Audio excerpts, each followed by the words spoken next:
Airport बना दिया, AIIMS बना दिया, जहां एक ईंट अभी तक नहीं लगा है। सम्राट चौधरी जी जब से पगड़ी बांधे हैं उनका भी याददाश्त खोने लगा है, तभी भाजपा वाले लोग कोई दूसरा मुख्यमंत्री चेहरा ढूंढ रहे हैं। तो राम मंदिर तो अयोध्या में बना रहे हैं ना, तो सीता माता का मंदिर बनाने में इनको शर्म लगता है। नरेंद्र मोदी साहब 2014 से जुमलेबाजी का खेती कर रखे हैं। नमस्कार, आप देख रहे हैं बिहार इंस्पायर।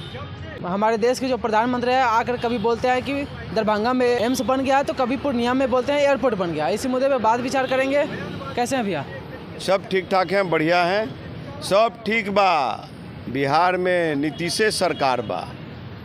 मोदी जी आकर कभी बोलते हैं कि दरभंगा में हम एम्स बना दिए हैं, तो कभी बोलते हैं पूर्णिया में एयरपोर्ट बना दिए हैं। देखिए, नरेंद्र मोदी साहब 2014 से जुमलेबाजी का खेती कर रखे हैं। 14 में भी जुमलेबाज, 2 करोड़ रोजगार का, 19 में भी जुमला, समझे, 15-15 लाख रुपए खाते का, और इस बीच में 24 से 23 से लेकर के और 19 के बीच में बताइए, एक आंकड़ा जारी किए कि बिहार में 8 लाख शौचालय बन गया। भैया, शौचालय का आता पता भी नहीं था। तो उसी तरह से ये एम्स का भी है, एयरपोर्ट का भी है। ये भाजपाइयों को जरा भी शर्म होगा ना साहब, और जरा भी काम करने की नीयत होगी देश हित में, राष्ट्र हित में, बिहार हित में, तो ये सबसे पहले राम मंदिर तो अयोध्या में बना रहे हैं ना, तो सीता माता का मंदिर बनाने में इनको शर्म लगता है। सीता मैया नहीं है इस हमारे बिहार की और देश की बेटी, वही बेटी है ना जिसको भगवान श्री राम से जोड़ा जाता है। तो ये सिर्फ उलूल जुलूल एयरपोर्ट बना दिया, एम्स बना दिया, जहां एक ईंट अभी तक नहीं लगा है। सम्राट चौधरी बोलते हैं कि 1265 करोड़ रुपया हम बिहार सरकार को नरेंद्र मोदी ने फंडिंग के तौर पे दिया, लेकिन अभी तक वहाँ पे कोई प्रोसेस नहीं हुआ है। देखिए, सम्राट चौधरी जी जब से पगड़ी बांधे हैं उनका भी याददाश्त खोने लगा है, तभी भाजपा वाले लोग कोई दूसरा मुख्यमंत्री चेहरा ढूंढ रहे हैं। तो ये तो सम्राट चौधरी जी बिहार में फेल हो चुके हैं। और कितना करोड़ आ रहा है, और कितना बिहार को विशेष राज्य की दर्जा क्यों नहीं इसमें मांग रहे हैं सम्राट चौधरी जी? कहे ना खुल करके अपने आका को कि मोदी साहब, अमित शाह जी, बिहार को विशेष राज्य की दर्जा दीजिए। ये बोलने में शर्म लग रहा है आप लोगों को, नहीं बोला जा रहा है। तो ये लोग सिर्फ दिखाने का राजनीति कर रहे हैं, जनता के, बिहार के 13 करोड़ आवाम को भ्रमित करने का। 2 करोड़ रोजगार युवाओं को देंगे, क्या मिलेगा युवाओं को? आपको मालूम है कैसे अपील किए थे देश के जनता को?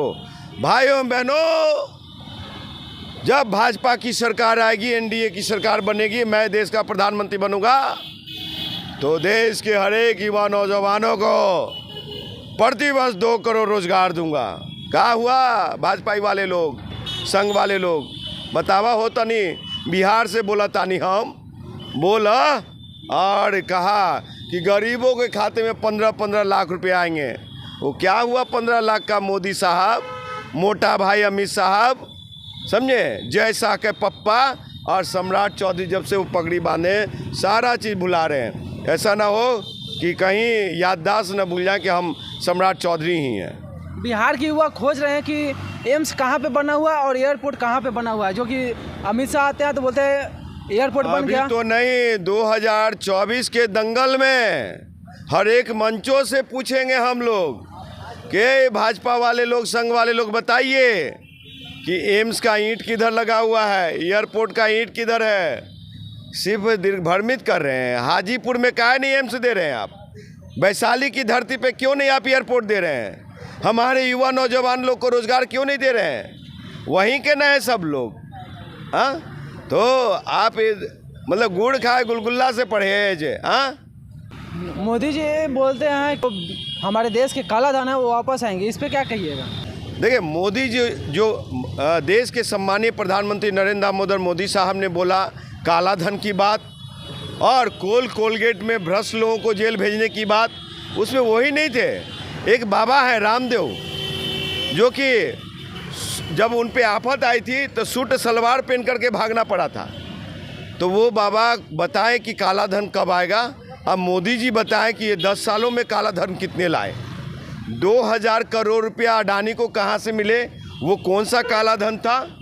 देश की जनता का पैसा था कि काला धन था, ये बताएं। तो ये लोग बताएंगे नहीं, ये लोग अपने काला धन जमा करने में लगे हुए हैं और भ्रष्टाचारियों के ऊपर गंगोत्री का जल छिड़के, अजीत पवार जैसे लोगों के ऊपर गंगोत्री का जल छिड़क करके और अपने पार्टी का, अपने गठबंधन का हिस्सा बना के मुख्यमंत्री बना रहे हैं। तो ये भाजपा का चाल चरित्र और चेहरा है। साफ मैं कहता हूँ कि इस देश में अगर कोई पार्टी है, भारतीय जनता पार्टी का मतलब ही होता है बड़का झूठा पार्टी, बड़का जुमला पार्टी, भारत जलाओ पार्टी, और जुमलेबाजों की टोली है वहाँ पे। तो वो कभी नहीं देश हित, राष्ट्र हित में सोच सकता। जो बेरोजगार युवा नौजवान है उन लोग के हित में कभी नहीं दे सकते।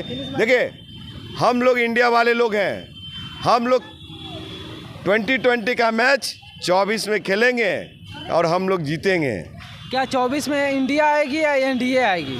अरे भैया, हम देश को हराने के लिए हैं क्या? हम प्योर राष्ट्रभक्त हैं, देशभक्त हैं, इंडिया को जिताएंगे और अडानी वाले प्रधानमंत्री को हटाएंगे।